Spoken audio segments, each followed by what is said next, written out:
que vamos a presentar a nuestros invitados esta noche. Nos acompaña Corina Rueda, nos acompaña Hugo Vera, nos acompaña Agustín Laje y Nicolás Márquez. Agustín Laje y Nicolás Márquez son los autores de un libro que esta semana se presentó acá en Panamá y que ha traído pues muchas reacciones de diferentes sectores en torno a lo que es la ideología de género. Inclusive, eso ha provocado, entre otras cosas, reacciones de dos sectores específicamente, aquellos que están a favor y sectores que están en contra. Así que inicialmente vamos a escuchar a Nicolás y a nuestros invitados, a Agustín y a Nicolás, para que nos hablen acerca del libro, de qué se trata, y después escuchamos también a Hugo y a Corina, que nos acompañan esta noche aquí en Debate Abierto. Así que bienvenidos, gracias. Muchas gracias. Háblenos acerca del libro de ustedes que presentaron esta semana acá en Panamá. Bueno, es un libro que ha salido hace 2 años y medio, que nos ha llevado a andar por prácticamente todo el mundo. Tiene una tesis original en la medida en que actualmente hay una hegemonía en torno a los criterios del género. Estamos viviendo una revolución de género en todo el mundo occidental, por lo menos. Y nosotros salimos a la palestra a investigar sobre los orígenes políticos de la ideología de género y hallamos esos orígenes en lo que fue la New Left, la nueva izquierda. Por eso se llama el libro negro de la nueva izquierda. Estudiando cómo las izquierdas empezaron a modificar el privilegio teórico que tuvo Marx durante varias décadas, empezaron a modificar, por lo tanto, la importancia que le daban a la lucha de clases y pasaron de esa manera a las superestructuras culturales. Se planteó ya sobre ese terreno la idea de empezar a conflictuar los sexos, así como antes se conflictuaban las clases. Esto no es algo que, digamos, lo hayamos inventado Nico yo, sino que es algo que surge de la propia pluma de neomarxistas importantes, como puede ser Herbert Marcuse, como puede ser Ernesto Laclau, gente que dijo en un momento dado, ya no podemos seguir pensando que los obreros en el primer mundo van a hacer la revolución al estilo Che Guevara, Fidel Castro, ya no podemos contar con los sectores subalternos económicamente hablando, sino que tenemos que empezar a dialectizar en otras áreas. Y una de esas áreas ha sido la de la sexualidad. Permítame, porque, sí. A ver, la sexualidad sí. es connatural del ser humano. ¿Ok? Efectivamente. Las ideologías son inyectadas, insufladas, por convicción, por las razones que sean. Entonces, la ideología está muy distante, a mi juicio, del concepto de la sexualidad. Así es. Los conceptos vertidos ahí, cómo la izquierda ha incidido, a ver si he dado la lectura correcta, ha incidido en este movimiento que hay ahora mismo de lo que llaman la igualdad de género, donde se mezclan el agua y el aceite en ese aspecto, lo ideológico con un aspecto eminentemente humano. Muy bien, lo ideológico es un conjunto de ideas que tienen por función catalizar la movilización política de grupos sociales específicos. Perfectamente entendible. ¿Okay? La parte muy bien. sexual. La parte sexual atañe a conocimientos científicos, por un lado, que puede ser, por ejemplo, lo fisiológico, anatómico, etcétera, todo lo que se ha ocupado desde siempre en las ciencias, pero esto ha sido tomado por las ideologías, generalmente de izquierdas, para hacer lo siguiente. Si antes le decían al obrero, usted está siendo explotado por su jefe a través del sistema de mercado, bla, bla, bla, todo lo que ya sabemos de la Guerra Fría, ahora se le dirá a la mujer, usted está siendo oprimida por el hombre a través del heteropatriarcado. Ahora se le dice al homosexual, en términos amplios y genéricos, usted está siendo oprimido por el heterosexual, en términos amplios también, a través de la heteronormatividad. Y la misma lógica que se usaba antes con el obrero, el campesinado, para impulsarlo hacia la lucha de clases, hoy lo hacen con otros sectores, con otras minorías. Minorías que las izquierdas en el siglo XX destrataron y mandaron a campos de concentración. Porque ustedes verán en la tapa del libro, el Che Guevara, con los labios pintados, es una parodia de lo que son hoy las marchas de género, que hoy ve uno a los homosexuales con este tipo de logos, con la cara del Che Guevara, cuando el Che Guevara creó un campo de concentración en Cuba para castigo de homosexuales. Y uno dice, acá está pasando algo raro, las izquierdas ya no van a la fábrica. Los sectores ideológicos que ya fracasaron repetidas veces en el siglo pasado y en el socialismo del siglo XXI también. Los mismos sectores ideológicos que tuvieron el poder absoluto en la Unión Soviética condenaban a la homosexualidad a los campos de concentración de la Siberia. En China los castraban hasta 1993 en la Unión Soviética y hasta 1997 en China. En el año 2010 el genocida Fidel Castro le pidió disculpas recién a los homosexuales por el destrato brutal al cual los sometieron a instancias del Che Guevara desde 1959. 25 años después, este progresismo transnacional son los abanderados de la emancipación femenina. Bueno, y los que marchan a la acá Hugo Vera. Hola, eres revolucionario, ¿no? Sí, se te nota. Pero te gusta el Che Guevara, también, obviamente. Pero, ya va, ¿eres gay? No puede ser, porque si no mal recuerdo, el Che Guevara era homofóbico y racista. ¿No me crees? Bueno, tranquilo. Te voy a explicar por qué te estoy diciendo esto. Parece razonable pensar que la mejor manera de responder a esta pregunta es leer atentamente lo que el comunista argentino dijo y escribió y luego sacar las conclusiones. Podemos empezar, por ejemplo, con su diario de viaje, ese que quedaría tan romántica como falsamente retratado en la hagiografía película Diarios de Motocicleta. Incluía pasajes tan racistas como el siguiente, que por alguna extraña razón no entraron en el metraje. Los negros, esos magníficos ejemplares de la raza africana que han mantenido su pureza racial gracias al poco apego que le tienen al baño, han visto invadidos sus reales por un nuevo ejemplar de esclavo, el portugués. El desprecio y la pobreza los une en la lucha cotidiana, pero el diferente modo de encarar la vida los separa completamente. El negro indolente y soñador se gasta sus pesitos en cualquier frivolidad o en echarse unos palitos, o sea, emborracharse. El europeo tiene una tradición de trabajo y de ahorro que persigue hasta este rincón de América y lo impulsa a progresar, aún independientemente de sus propias aspiraciones individuales. Su racismo y el de otros revolucionarios castristas quedó reflejado en la continua discriminación que han sufrido los negros bajo el régimen comunista cubano. Y no solo, también organizó la construcción del campo de trabajos forzados de Guanacavives destinado originalmente a homosexuales y cuyo lema, inspirado en el Auschwitz, rezaba: "El trabajo los hará más hombres", tal y como se relata en el documental Conducta Impropia. El grado de fanatismo del Che se reflejaba en su vida personal. En uno de los párrafos de la carta de julio de 1959 a su madre escribió: "Soy el mismo solitario que era, buscando mi camino sin ayuda personal, pero tengo el sentido del deber histórico. No tengo casa, ni mujer, ni hijos, ni padres, ni hermanos. Mis amigos son mis amigos mientras piensen políticamente como yo". Ernesto Guevara de la Serna es, para muchos, un ídolo. Para otros, solamente el esqueleto de un falso mito que ha tejido el cruzar de la historia. Las anécdotas sobre un joven idealista, luchador infatigable a favor de los necesitados, de un Robin Hood latinoamericano, han sido desmentidas por varios historiadores.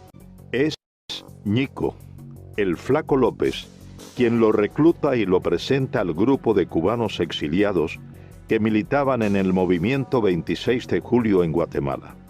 De esta forma, Guevara inicia una faceta de revolucionario y posteriormente viaja junto al grupo de cubanos a México.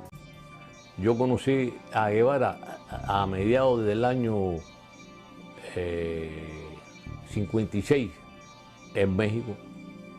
Ahí una cafetería, un bar que había ahí por el Zócalo, pegado ahí al Zócalo, que ahí concurría mucho revolucionarios, ¿no?, de distintas tendencias, ¿no? Lázaro Guerra militó en los movimientos revolucionarios cubanos. Marchó a México en calidad de exiliado y fue uno de los sobrevivientes de la expedición del Corintia. A mí el que me presenta es Ñico López. Pero al otro día que Ñico López viene, me dice: "Oye, lo que te presenté, fulano, eso no sirve, ¿verdad? No te creas que vaya cualquier cosa, eso no sirve. Él no es como tú y como nosotros y como yo. Este tipo es un tipo maquiavélico, ¿sabes? Y él es el que le lleva y trae a Fidel todo el trajín de nosotros. Es un tipo repugnante, ¿no? Que Fidel llegaba y él decía, iba corriendo para donde estaba Castro, ¿no? Y Castro, fíjate, le gusta que que lo adulen, ¿no? Esa es la persona de él. Orlando de Cárdenas, periodista, fue amigo de Fidel Castro, vivía en México y fue uno de los principales colaboradores del movimiento 26 de julio en tierras aztecas. A él al principio se le dijo doctor Guevara o Ernesto Guevara, pero cuando vimos que él se hacía burla de nuestra manera de hablar, entonces en represalia ya no le dijimos nunca más Guevara ni Ernesto, le decíamos el Che. Para todo el Che y el Che y el Che, y se le quedó lo del Che, que hasta el mismo Fidel y Raúl le decían el Che. Ya, y se lo decíamos muchas veces con un poco de sorna, como para restregarle en la cara lo que él nos había hecho a nosotros. Nunca nos vio completamente como compañeros. Guevara nunca llegó a intimar totalmente con el grupo de jóvenes revolucionarios cubanos. Cuentan quienes compartieron con él el entrenamiento militar en tierras aztecas que su desprecio hacia los cubanos siempre se hacía sentir. Sentimiento que extendía a los negros y al pueblo mexicano, a quienes constantemente menospreciaba.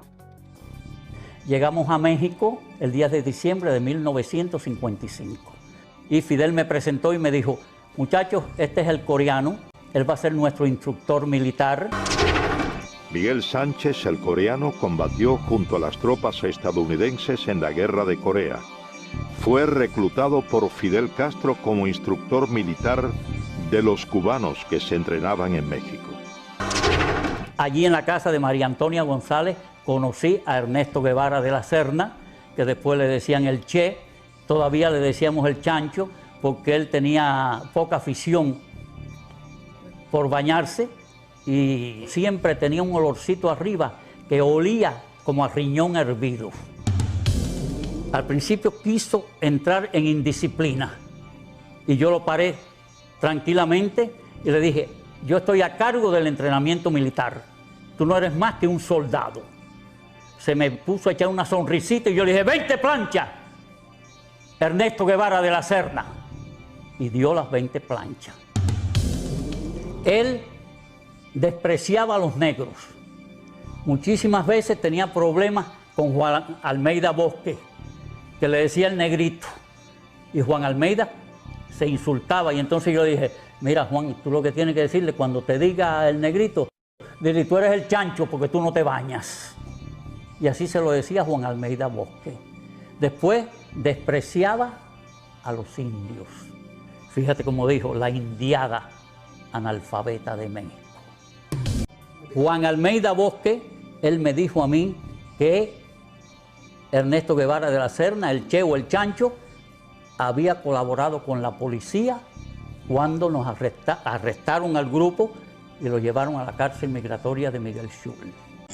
Uno de los reproches que se le hace a la revolución, sobre todo en los primeros años después de la victoria, es que se dice que hubo un comportamiento agresivo, un comportamiento represivo contra los homosexuales. Te debo explicar de dónde nace eso. En la defensa del país, para defender el país, en un momento dado, fue tal el volumen de la fuerza que necesitaban, cientos de miles de hombres.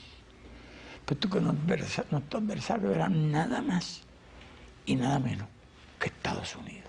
Últimas veces le dio por presentarse un cierto fenomenito extraño entre grupos de jovenzuelos y algunos no tan jovenzuelos que le dieron por comenzar a hacer pública ostentación de sus desvergüenzas. Aquí, por ejemplo, le dio por empezar a vivir de una manera extravagante, reunirse en determinadas calles de la ciudad, en la zona de la Rampa, frente al Hotel Capri. Muchos de esos pepillos vagos, hijos de burgueses, andan por ahí con unos pantaloncitos demasiado estrechos, algunos de ellos con una guitarrita en actitudes elvis-preslianas y que han llevado su libertinaje extremo de querer ir a algunos sitios de concurrencia pública a organizar sus shows feminoides. Por la libre, que no confundan la serenidad de la revolución y la ecuanimidad de la revolución con debilidades de la revolución. La sociedad socialista no puede permitir ese tipo de degeneraciones. Y al triunfo de la revolución, esta etapa de que estamos hablando, era el elemento machismo, estaba muy presente. Y ideas generalizadas prácticamente relacionadas con la presencia de los homosexuales en las unidades militares. Era un aspecto del machismo, era ¿no? una Un aspecto del cultura que pasaba igual que con las mujeres, porque un machismo fue heredado. Yo ahora no voy a defenderme de cosas de esas. La parte de responsabilidad que me corresponda la asumo. Ahora, no tenía, ciertamente, comprendía, yo tenía otros conceptos con relación a ese problema. Fíjate algo, y tú siempre hablas mucho de la batalla cultural, de la batalla moral y política, ¿no? Y me acuerdo claramente que la vez pasada que conversamos, mencionaste cómo la izquierda divide a las sociedades en ciertos grupos, ¿no? Y enfatizaste el hecho de que acá en Estados Unidos, como no pueden dividir por clases o por cualquier otra división, se enfocan mucho en el tema racial. Y hemos visto, y tú has visto también, cómo a nivel mundial el tema de George Floyd se ha convertido en una especie de empezó, digamos, por algo legítimo, pero la izquierda se lo ha tomado para ello. ¿Qué lectura tú le das a las organizaciones que están liderando esto, como Black Lives Matter, como Antifa?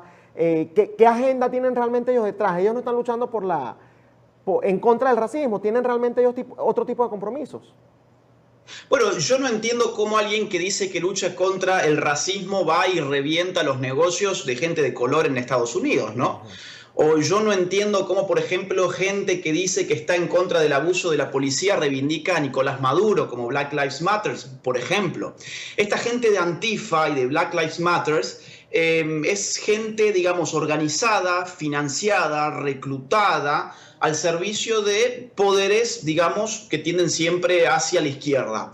Este tema del financiamiento público es información pública. Por ejemplo, George Soros ha puesto en Black Lives Matter bastante dinero, lo mismo la Fundación Rockefeller, entre otras más. Ahí están viendo en pantalla, veo que hay un vínculo con Nicolás Maduro. De hecho, gente de esta agrupación le ha dado un reconocimiento público hace más o menos, creo que 5 años en Nueva York.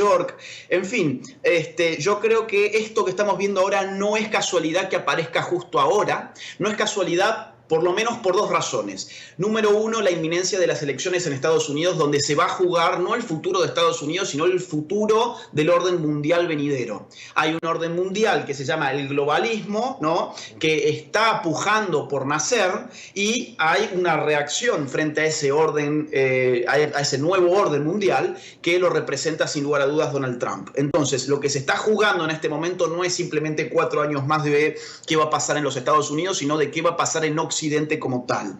Pero por otra parte, 4 días antes más o menos de lo que pasó con Floyd, no nos olvidemos que Joe Biden, en una entrevista con una persona de color, cuando esa persona de color le estaba poniendo en aprietos con las preguntas, Joe Biden le dice, si vos dudás entre Donald Trump y mi candidatura, entonces vos no sos negro. Esto obviamente a la gente, digamos, negra de los Estados Unidos no le caería demasiado bien, y sin embargo nadie más volvió a tocar ese tema. A los 4 días tuvimos el caso de Floyd y es lo único que se ha hablado hasta hoy. Y se ha generado, aparte, muchas falacias en torno de esto, muchos datos que no coinciden con la realidad. Yo no sé si hay tiempo como para repasar algunos datos, pero acá, digamos, hay por empezar una falacia lógica, una falacia que se ha instalado, que es, vos ves a un policía blanco que hace abuso de la fuerza policial contra una persona de color y ya directamente interpretás eso como racismo. En verdad, no hay ningún dato entre medio de esos dos hechos que a vos te lleven realmente a concluir que eso es racismo. Pero ya estás tan bombardeado por la prensa y por la publicidad progre que automáticamente pensás eso es racismo por más de que no me lo prueben. De hecho, el policía y Floyd fueron compañeros laborales durante 17 años, por ejemplo. De hecho, el policía que asesina a Floyd tiene a su esposa que no es, digamos, de raza aria, sino tengo entendido que es asiática. De hecho, otros dos agentes que estaban con este señor, digamos, con quien asesinó a Floyd, eran dos agentes también, digamos, uno hispano y otro asiático. En fin, digamos que se ha vendido esto con una publicidad enorme para destapar un conflicto social que tampoco se da cuantitativamente hablando, digamos, en términos de números. Podemos revisar, por ejemplo, insisto, no sé si hay algún minuto extra para... tenemos dos tiempos, adelante, por favor. Muy bien, a ver, mira, yo te voy a dar algunos datos que me parecen importantes para... Vamos a los números, por acá podemos quedarnos con, digamos, el tema emotivo y bueno, sí, todos obviamente vamos a repudiar a un policía que asesina a una persona en esas condiciones, lógicamente, pero de ahí a ver que hay un problema racial que se pone de manifiesto a partir de este hecho, a mí me parece que no coincide con los números. Vamos a ver. Crímenes violentos interraciales, año 2018 en los Estados Unidos. De negro a blanco, 547.948. Crímenes violentos interraciales, lo repito. De blanco a negro, 59.778. O sea, tenemos de negro a blanco 547.948, de blanco a negro 59.778. De negro a hispano 112.365, de hispano a negro 44.551. Muertes a manos de agentes de la policía, año 2016. Blancos muertos a manos de la policía, 238 casos. Negros muertos a manos de la policía en los Estados Unidos, 123. Latinos, 79. Claro, a mí me van a decir, bueno, pero ocurre que las personas de color son apenas el 12% de la población en Estados Unidos. Entonces acá, en términos relativos, sí hay una sobrerepresentación de negros asesinados por la policía si lo ponemos en términos porcentuales. Y yo diría, muy bien, eso es cierto. Pero, por otra parte, también es cierto que hay una sobrerepresentación de la criminalidad entre las comunidades negras, con lo cual es entendible que la policía reprima más los delitos que cometen, digamos, gente de color, porque hay más gente de color que en proporción comete delitos en comparación con la gente blanca. Y esto no es un problema racial. Yo no digo que esto no se vaya, digamos, a interpretar de esta forma. Yo no digo que el negro por una cuestión racial tenga inclinación a cometer un delito, o que el blanco por una cuestión racial tenga una inclinación a no cometer delitos. No, obviamente hay un contexto económico, sociológico, mucho más amplio que habría que analizar. Pero, por ejemplo, robos de negros a blancos, hay 12 veces más frecuencia que de blancos a negros. Por ejemplo, el 70% de los crímenes que en Estados Unidos se vinculan al narcotráfico lo cometen gente de raza negra. O vamos a ver, por ejemplo, los homicidios. Un estudio que va del año 1980 al año 2008 encuentra que el 52,5% de los homicidios lo cometieron los negros, a pesar de ser el 12% de la población en los Estados Unidos. Con lo cual, ¿qué estamos viendo con todo esto? Que lógicamente va a haber más represión policial en términos relativos contra personas de color, porque en términos relativos hay más proporción de crímenes en personas de color. Entonces, esto es muy complejo como para irse por la vía fácil, que es decir, acá hay racismo. No, claro. Acá hay una situación evidente de violencia, de sobrerepresentación de la criminalidad en las comunidades negras que tienen que ver con un montón de cosas. Las drogas, la disolución de la familia, la marginación económica, el tipo de penurias que se pasan, y esto esto todo es cierto, pero no podemos reducir la única variable que sería el racismo. De hecho, muchos negros, como por ejemplo Thomas Sowell, ya se han levantado contra todo este discursito, digamos, de la víctima, porque termina siendo funcional a los principales responsables de que estas comunidades vivan de esta forma, que son los demócratas, a los cuales, digamos, los cuales tienen con voto cautivo a las comunidades negras en los Estados Unidos y al final del día no las han ayudado en absolutamente nada. Miembros del movimiento Black Lives Matter enarbolaron una bandera con la imagen del Che Guevara durante una manifestación este fin de semana aquí en Miami. El exilio reaccionó con indignación a la presencia de esta imagen del responsable de innumerables fusilamientos arbitrarios en la prisión de La Cabaña en los primeros años de la dictadura castrista. La bandera apareció en uno de los puentes de Brickell durante una jornada que comenzó de forma pacífica y culminó con gases lacrimógenos lanzados por la policía para dispersar a los manifestantes.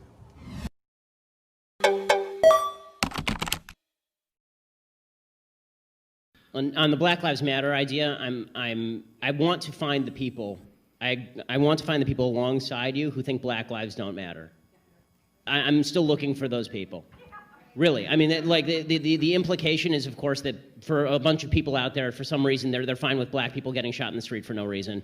Hands Up, Don't Shoot was based on a lie. That's problematic. The idea that there is a huge number of black young men who are being shot for no reason by police officers is not statistically true. It's just not statistically true. The fact is that according to statistical studies at John Jay College, if you're a white man in a similar confrontation with police, you have a better chance of being shot by police than if you are a young black man. More white men are shot by the police every year in the country than young black men are shot by police in the country. The idea that there is a spate, and there's an easy proof. We know all of their names. We know all of their names. When there are 30 million black men in America. Okay, when we know President Obama said that we have a spate, it's a slow rolling crisis. Once every couple of weeks we have a case that's under dispute. So let's take his statistic. Okay, so let's say it's 26. Not one is too many, and we all agree. But is it really a slow-rolling crisis with a broad trend across the nation when there are 30 million black people in the entire country, and 26 people are shot under disputed circumstances, and probably at least half of those, the cop is at least justified? Because it has nothing to do with race and everything to do with culture. And when you have a culture that doesn't... You know what? Explain to me. You explain to me why black kids aren't graduating high school. Explain that one to me. Explain to me why black kids are shooting each other in rates significantly higher than whites are shooting each other. Explain to me why 13% of the population is responsible for 50% of the murder. Explain to me why the number of black kids in prison, not for innocent reasons, not for walking down the street and getting pulled into a prison, is so high. Explain, if it has nothing to do with culture, explain to me why the single motherhood rate in the black community jumped from 20% to 70% in the same course of time that the civil rights movement has made such tremendous strides. Is America more racist now than it was in 1960? And if it is, please explain to me how that happened. I feel the frustration of what's happening in the community, and I think it's a symptom. The uprisings are a symptom of a pressure that's been unaddressed for too long. I'm offended by the language of uprising applied to people who are breaking into other black people's stores and looting them. This is a lack of values, and people who are destroying private property, destroying cop cars, in an uprising against what exactly? Against the black police chief, against a mostly minority police force, against the black mayor, against the black president, against the black attorney general, against against a city council that is 9 of 15 are black and all 15 are elected Democrats. What is the uprising against? What is it seeking to achieve? I still don't see what exactly the riots are seeking to achieve. Bottom line is, this is all, it all could be boiled down to just act like a mensch. Act like a human being. Honestly, it's not useful to riot, it's not useful to break things, it's not useful to throw rocks at people. The idea that we're supposed to correlate your level of outrage with a certain level of justification, in other words, the more outraged you are and the more angry you are, the more justified you must be, is absolute nonsense. Is there a line that you draw for yourself, or is there some way that you interpret statistical disparity and you determine that that is not a racial disparity, it's something else? When there is no evidence of racism, it's probably not racism. When there is actual evidence of racism, it's probably racism. But there has to be racism. You can't say there's no racism. Without evidence?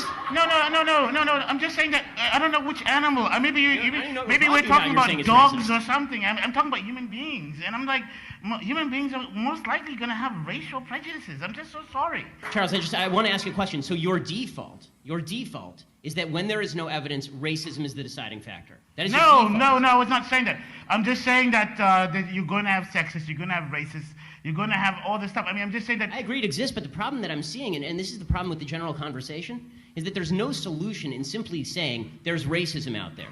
How does that solve anything? I mean, when you talk about there's institutional racism, what does that mean? Show me a law that is racist in intent, and we will agree. Show me a police officer who commits a racist act like we saw in South Carolina, right, where a police officer shot a black man running away and it was obviously unjustified, and I will agree. But you need... The idea that you can craft a narrative based on no racism because it just must be somewhere out there in the ether, that doesn't solve problems for anybody and creates more problems for people because now they grow up in a milieu and an environment where they are told that every obstacle they face is from some shadowy, nameless, faceless group who's out to get them simply because of the color of their skin. They'll never succeed in that environment. Importante. Y estamos en Sin Filtro, Joaquín, ¿no? Estamos en Sin Filtro y está con nosotros André Leite, Hola. periodista. Un placer tenerte con nosotros para charlar un poco sobre lo que tiene que ver con manifestaciones populares, lo que tiene que ver con reclamos. Hay muchas veces que hay reclamos en nuestros países, en nuestras casas. Y queremos reclamos... ser parte, ¿no? Claro. Nos sentimos a veces nos identificamos, estamos de acuerdo con un reclamo a un gobierno, con un reclamo a una empresa, capaz. No hagan muchos reclamos acerca de mi español, ¿está bien? Claro. Está bien, no hay problema. Hoy te disculpamos. Está bien. Pero la pregunta es, André, ¿está bien participar de manifestaciones, apoyar, ¿no? Tener quizás una postura, no está bien. ¿Cuál sería quizás el consejo en ese sentido? Es un tema bien complejo eso, pero si hablamos siempre de cómo el cristiano debe involucrarse o no con estas cuestiones, entonces hay que ver lo que la base del cristiano habla, que es la Biblia, acerca de eso. Entonces, obviamente la Biblia no habla de huelgas o sindicatos, hasta porque cuando fue escrita no había nada de esto. Claro. Pero obviamente la Biblia habla de situaciones donde hay injusticia, porque injusticia siempre hubo, no importa en qué lugar y en qué tiempo del planeta la gente vivió. La Biblia habla un poco de situaciones semejantes.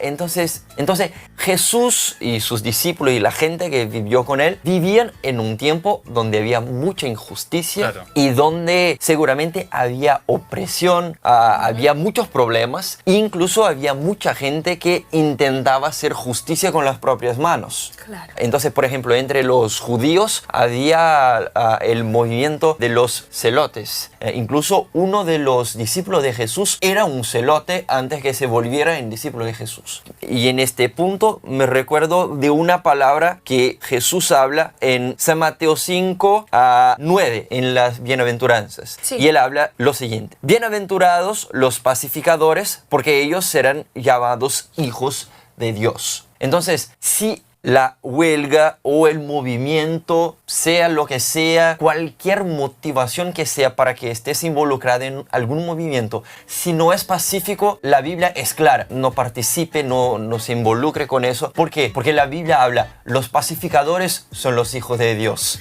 Entonces estaríamos hablando un poco de la postura propiamente, André, por lo que entiendo. O sea, como que el error no está básicamente en participar, sino la posición que tenemos al participar. Y de la gente que está cerca de ti, ¿sí? Porque si haces parte de un movimiento pacífico, por ejemplo, hay muchas iglesias, incluso la iglesia adventista, que hace movimientos en las calles, por ejemplo, en contra del abuso sexual, ¿sí? La violencia sexual, contra de las drogas y todo. Todo esto es movimientos sociales, pero es pacífico. Estás hablando y tiene sonido alto en la marcha, hay carteles como estos, pero es pacífico. Entonces, no hay un problema en involucrarse en movimientos sociales desde que sean pacíficos bajo el principio bíblico. Ahora, muchas de estas marchas comienzan con una manifestación pacífica, con quizá la intención de reclamar en contra de una injusticia, con quizá una intención noble, de acuerdo a nuestros principios bíblicos y cristianos, y durante la marcha se transforma en un enfrentamiento entre dos bandos opositores a una idea, entre un gobierno y unos manifestantes, entre fuerzas de seguridad y violentos. ¿Y qué pasa si nos encontramos en medio de una marcha pacífica que se torna algo diferente? Muchas veces es posible, seguramente no es posible hablar de todas las veces, pero muchas veces es posible saber si hay un riesgo de conflictos en algún momento de una marcha o una movimentación. Claro. Ni siempre, pero muchas veces es posible. Entonces, principalmente cuando tiene que ver con política y todo, hay movimientos que tienes como saber si es posible haber un enfrentamiento con la policía o con un grupo distinto que es violento y todo esto. Entonces, bajo todas esas ideas es posible pensar, bueno, va a ser la diferencia si yo estoy en este movimiento y más adelante en la marcha hay conflictos, hay esta posibilidad, entonces es mejor que no se involucre con eso. Claro. Si pasa algo y no era esperado algo del tipo, entonces yo creo que es como una consecuencia y hay que salir lo más rápido posible de esta confusión. Pero si tú tienes como saber que hay posibles enfrentamientos y todo, yo comprendo por puntos de vista bíblicos que no es recomendado que nos involucremos en algo que posiblemente puede haber conflictos incluso físicos, ¿no? Claro. En realidad yo estaba pensando un poquito en la situación de Venezuela específicamente, ¿no? Ahora manifestaciones están siendo por la situación que el país está viviendo. Nuestros amigos, bueno, quizás no necesitamos especificar porque creo que el mundo está sabiendo lo que está pasando allí. Y me ponía a pensar en el hecho de que aun cuando no es pacífico, pero podría aún así.